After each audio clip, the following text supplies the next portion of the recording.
திண்டுக்கல் மாவட்டம் வேடச்சந்தூர் அருகே 12ஆம் வகுப்பு பொதுத் தேர்வு எழுதிய மாணவன் சாலை விபத்தில் உயிரிழந்த நிலையில் அந்த மாணவன் பொதுத் தேர்வில் 443 மதிப்பெண்கள் பெற்றுள்ளார். இதுகுறித்த கூடுதல் தகவல்களை செய்தியாளர் சுமித் ஏசுராஜா வழங்க கேட்கலாம்.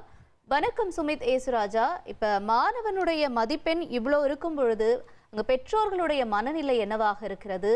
மாணவன் உயிரிழந்த சம்பவம் தொடர்பான தகவல்களையும் மீண்டும் ஒரு முறை பதிவு செய்யுங்க.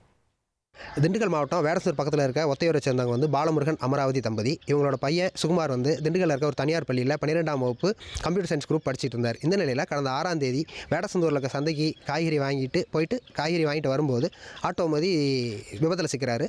அதன் பிறகு அவரை மதுரையில் இருக்க தனியார் மருத்துவமனையில் சிகிச்சையில் அனுமதிச்சு சிகிச்சை பலனின்றி 21ஆம் தேதி உயிரிழந்தார். இந்த நிலையில் இன்று 12ஆம் வகுப்பு ரிசல்ட் வெளியாயிருக்கு. அந்த ரிசல்ட்டில் சுகுமார் 443 மார்க் வாங்கியிருக்காரு. கிட்டத்தட்ட 74% மார்க் வாங்கியிருக்காரு.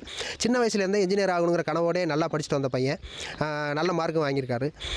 மேலும் விபத்தில் சிக்கியிருந்த போதுமே கூட சிகிச்சையில் இருந்தபோதும் கூட தனியார் கல்லூரியில் கம்ப்யூட்டர் சயின்ஸ் அப்ளிகேஷன் வாங்கணும்னு சொல்லி தன்னோட பேரண்ட்ஸ்கிட்ட சொல்லியிருக்காரு. அந்த அளவுக்கு படிப்பு மேலே ரொம்ப ஆர்வமாக இருந்த பையன் உயிரிழந்த சம்பவம் உண்மையிலே ஒரு சோகத்தை ஏற்படுத்தியிருக்கு. இது தொடர்பாக அவங்க பெற்றோர் என்ன நினைக்கிறாங்கன்னு நம்ம அவங்க கருத்து கேட்போம். எங்கள் பையன் சின்ன வயசுலேருந்தே கம்ப்யூட்டர் இன்ஜினியர் படிக்கிறேன்னு ஆசையோடு இருந்தான். ஆனால் அவன் கனவெல்லாம் நினைவாக மாறி போச்சு. இந்த நிலையில் நாங்கள் ரொம்ப அவனை படிக்க வைக்கணும்னு ஆசையோடு இருந்தாலும் எங்கள் பிள்ளைக்கு இப்படி ஆயிடுச்சு. என்ன செய்யறதுன்னு தெரியல. எங்கள் குடும்பமே ரொம்ப பாதிச்சிருச்சு. பேசுங்க ஏதாச்சும் ஒரு வார்த்தை. எனக்கு எழுத படிக்க தெரியாது. என் பிள்ளை நல்லா படிக்கணும்னு அந்த அளவுக்கு கஷ்டப்பட்டு கொண்டு வந்தேன். நான் கரும்பு ஓட்டி பிள்ளையை காப்பாற்றி கொண்டு வந்து இந்த மாதிரியே நடந்து வச்சு ரொம்ப வருத்தமாக இருக்குதுக்கு.